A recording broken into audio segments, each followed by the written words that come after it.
Hey everybody.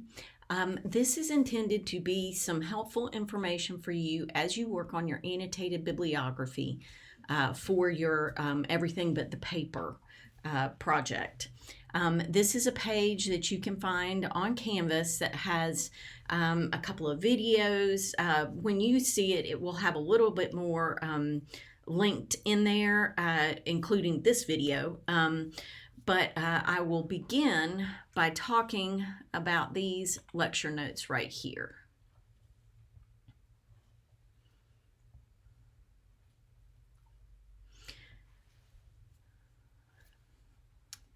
Okay, so you guys probably have done an annotated bibliography by now in one or another of your classes, probably multiple times.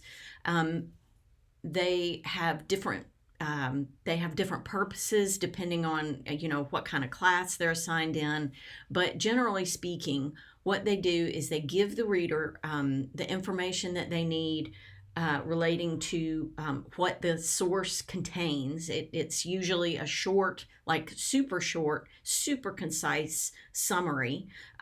Usually there's an evaluative portion that is in the annotation somewhere. There's also a works cited entry for it. So, there's always certain aspects of an annotated bibliography that are going to be the same, regardless of what class you're in. And different instructors want different things and give focus to different things. But you just should know that for certain parts of the annotated bibliography, they're always going to be the same. Now, when you do sit down to work on this annotated bibliography, you will be making use of some very specific skills. You're going to be working on creating concise exposition and succinct analysis, and you're going to be making use of informed library research. So by creating an annotated bibliography, you are honing all of these skills. So yeah, you could throw all of this stuff into AI and come up with, I guess, a passable annotated bibliography, but it may not be correct. And you won't have the opportunity to expand on these skills. Plus that's, not cool and can get you caught. So please don't do that. But these are the skills that you will be making use of as you do this work. And guess what? Sometimes they get published. Granted, that's not, light reading for the standard person, but they do get published in various academic journals. And they can act as tools not just for you, but also for somebody who comes along after you and might want to learn more about your topic. So keep that in mind. The first thing that they're intended to do is be a tool for you as you are working on some project, whether it's this project or another one. They can help you keep up with the resources you have found, and that because there's nothing worse than finding the perfect resource, losing it, and then having to go back and find it again. That is very frustrating. So making use of the skills that you gain as you work on an annotated bibliography, and then also having a legitimate tool as a result of that, something that you can use moving forward as you work on the essay or whatever it is you're doing, is, I think, just a great opportunity for a student. Okay, so what do we put into these things? The first thing you have to do is find a certain number of citations. I believe that the assignment that you are working on asks everyone in the group to come up with 4, but then at the end of the process, you cull the ones that are not as helpful or ones that you're not going to make use of, that you wouldn't reference in your presentation. Get rid of those and keep a certain number for the annotated bibliography. And we'll go over that later, because I can't remember off the top of my head the number. I think it's 6, but I could be wrong. So you want to make use of books, periodicals, any kind of document you want to make sure that they're legitimate academic sources, they're reliable, that sort of thing.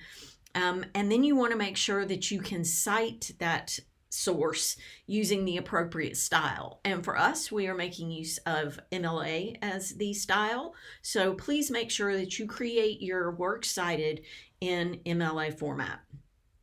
Some of the examples that I gave you wander a little far afield from that, and that's unfortunate, but for this, since it's a group project, it is going to look a little bit different from the standard annotated bibliography.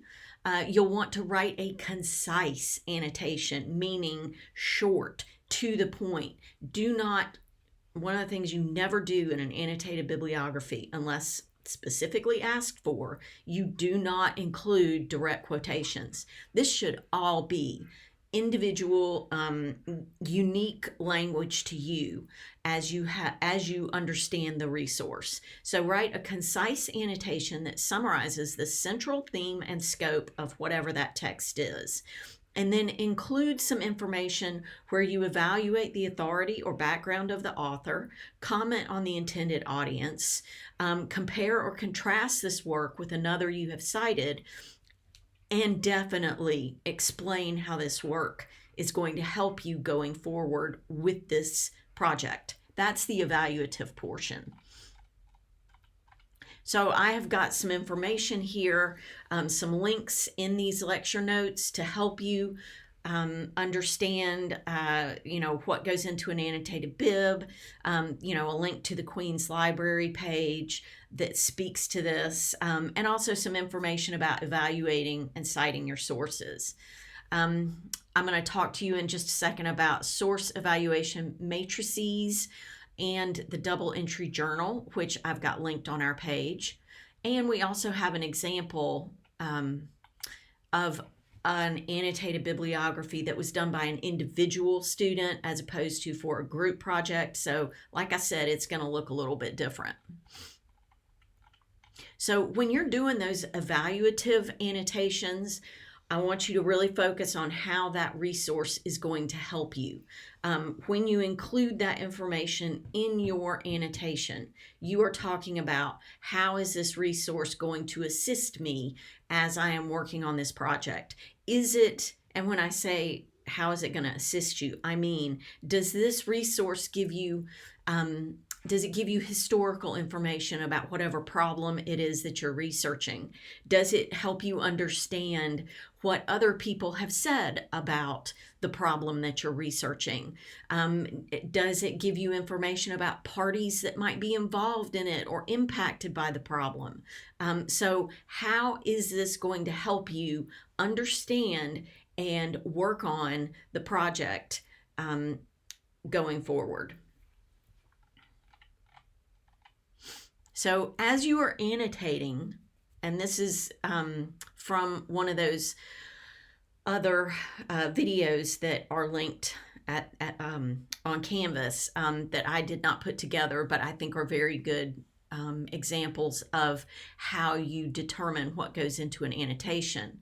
How appropriate is the source? Is it really relevant to your topic? Is it a primary or a secondary source? How credible is the author? How credible is the publisher?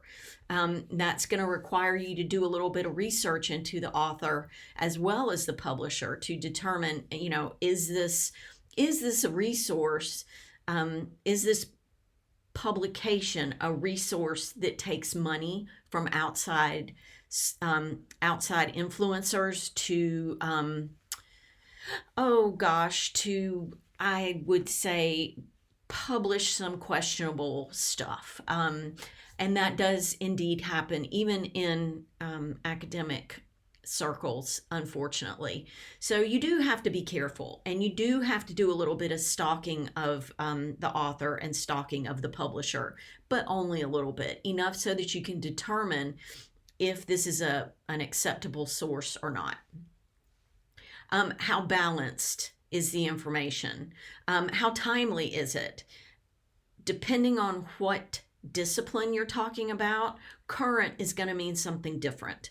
If you're talking about something that has medical or scientific repercussions, current means like now. Current means something that has been written and published recently within the last 5 years, 3 to 5 years. If you're talking about something related to classical literature or, classical rhetoric, that's going to go back possibly to Grecian times when things were written on tablets. I'm not kidding. So it depends. It depends on your discipline. It depends on what lens you are applying to it. So that's one of the reasons that it's important for you to think about what lenses you are going to apply, what disciplines you might use to look at your problem. Here's what goes into each of the entries. You want to have a correctly formatted MLA Works Cited entry, and you want to have a summary. Make sure that you don't just restate the author's name in the publication, because that's in the Works Cited entry. You can skip putting that into the entry itself. It's there in the Works Cited entry. So you want to use all of those 75 to 100 words to discuss the main claim of the document, main facts, quotes, figures that stood out that really are important, you think, in terms of what you're studying. Then you want to evaluate. You need to talk about how it's going to apply to what you're doing. You are providing an assessment of the context for the source and its reliability. Answer why you picked this source, essentially. I don't mean say in the entry, I picked the source because it was short. That's not what you want to do. Talk about who the intended audience is, if there are any biases that you see. Are there any places where that resource is going to be especially helpful as you think about this project, especially. Now this, if you'll pardon the kindergarten look of it, is essentially a double entry journal. When you are working with somebody else's text, you need to make absolutely positively sure that when you take notes, you are making note of when this stuff comes directly from the text and when it comes from your own brain. So writing on the left-hand side of the paper or on the text, or writing on the left-hand side of the document that you are creating, however it is that you are engaging with this, the information that you put on the left-hand side of your document should be stuff that comes directly from the text. If you were to use that text that's on the left-hand side of your document, it should be in direct quotes because it is a quotation. So that's what goes on the left-hand side of a double entry journal. If you look at that sheet of paper and you see something written on the right-hand side, you can know absolutely that it is something that you came up with yourself. Perhaps it's a discussion of special significance within the text as it relates to something else that you've read, where you put something into your own words, you have some type of reaction. The right-hand side is for your words. The left-hand side is for their words.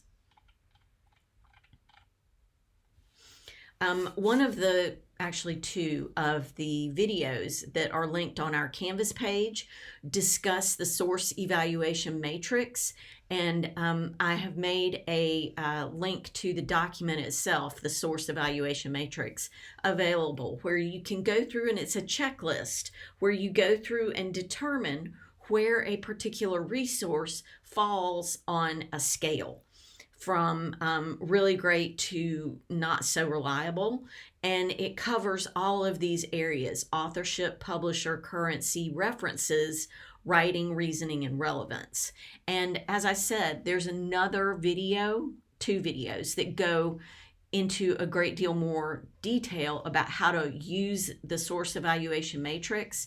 Now, this matrix and this, you're not turning those in. These are tools that you can use to make your life easier and avoid problems down the road. So you don't have to use these. It's just a suggestion.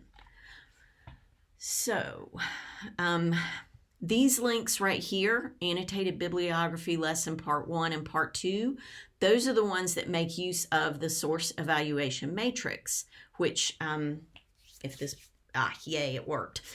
This is the matrix itself, and as you can see, it's got kind of a checklist. You know, does it fall here or does it fall here?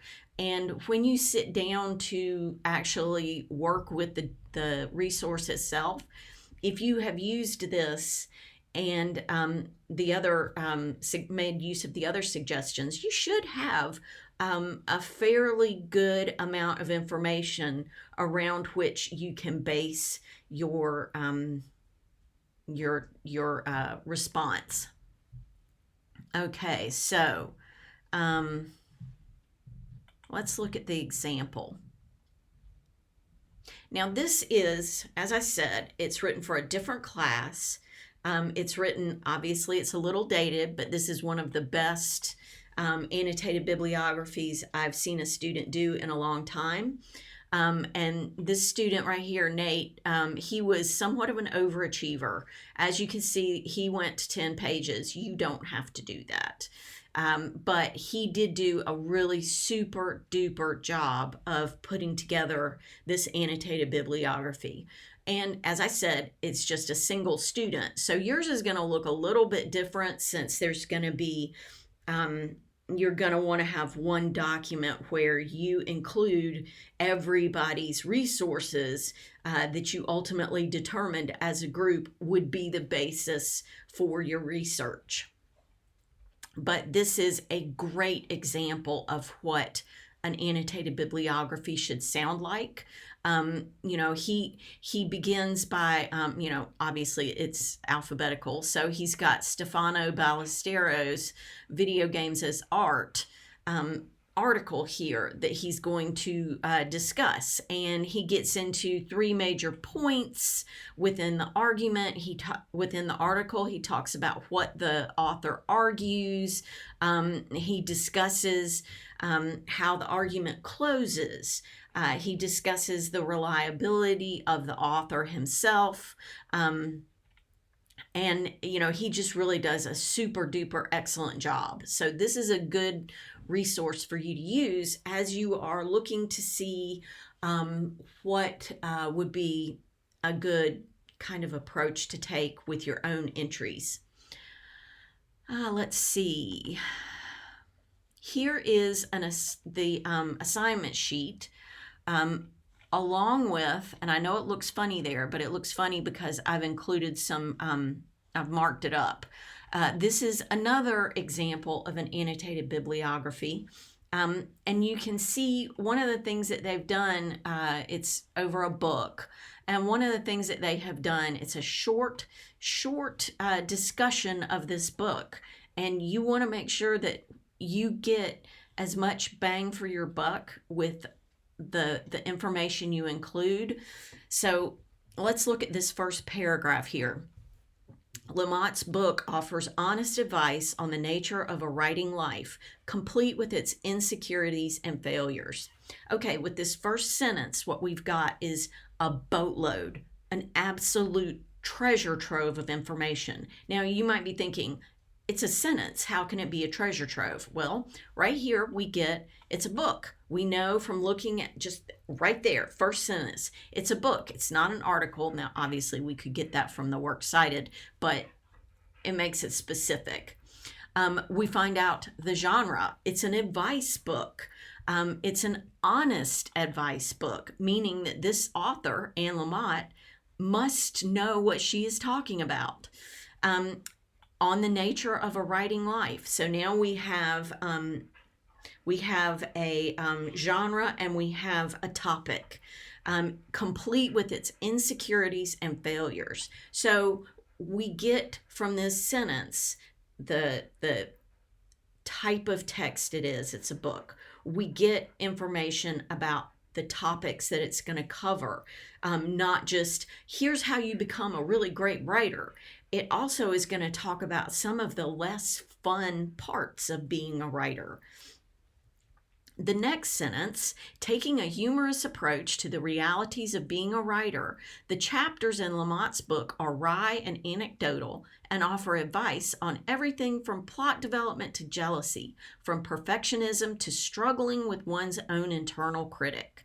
So in sentence number 2, we again get this massive amount of information. So you can see how you want to make sure that the sentences you are including in these entries are as chock full of information in as few words as possible, which I know is asking a lot. It's really hard to write this way. It is much, much harder to write a short text that conveys a lot of information than it is to write a normal length text. So we find out right here a little bit more about the genre, about the tone. We find out a little bit more about how the book is structured, a little bit more about tone, and we find out more about advice because we get information on what type of advice.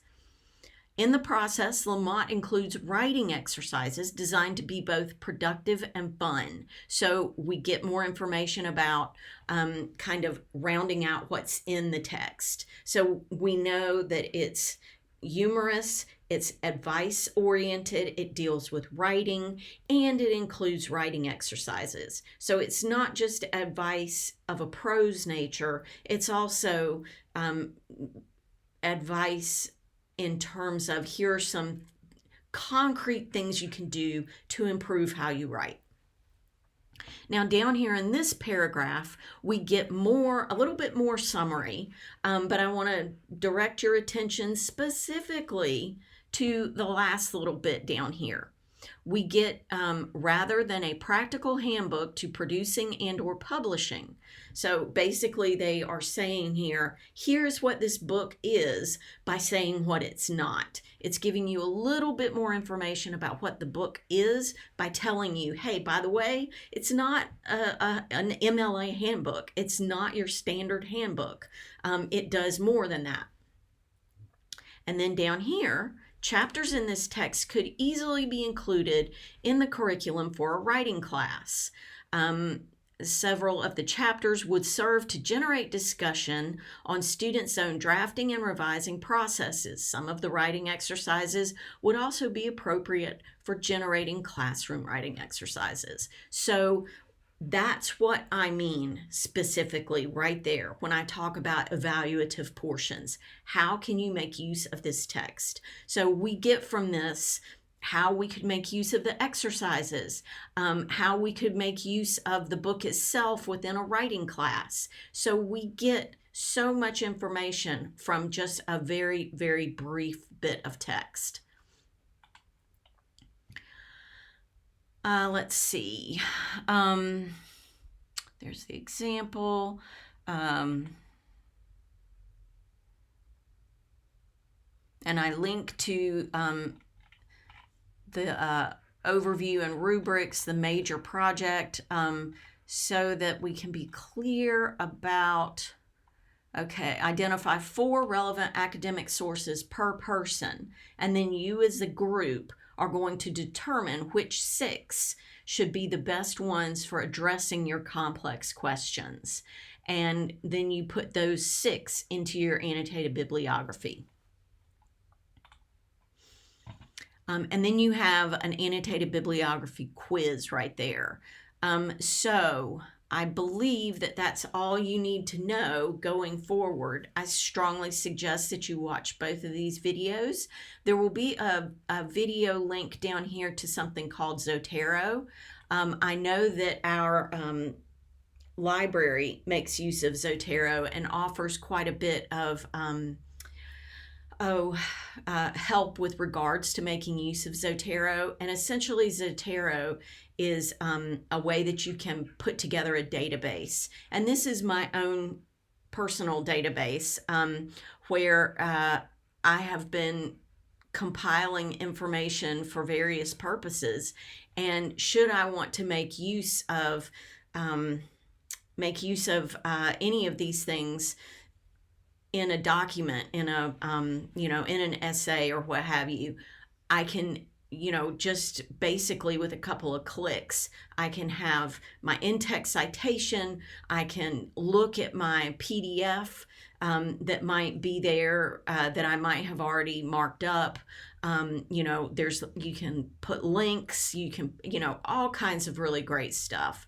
So I strongly suggest that you make use of Zotero, and please do watch the video. It's not required, but it's intended to be helpful to you going forward, not just in this class, but also in other classes. If you are planning to be in school for any amount of time, this would be really smart to start doing now, creating your own database of PDFs and whatnot that you won't have access to when you maybe go to a different school, or maybe when you go to graduate school or go out into the work world. You won't have access to these things. So using Zotero gives you a way to grab those PDFs and hang on to them. Should you have issues putting together your annotated bibliography, please let me know. And don't forget that I do have office hours going on every week on Mondays and Wednesdays, and I would be happy to meet with you at other office hours times, any day of the week.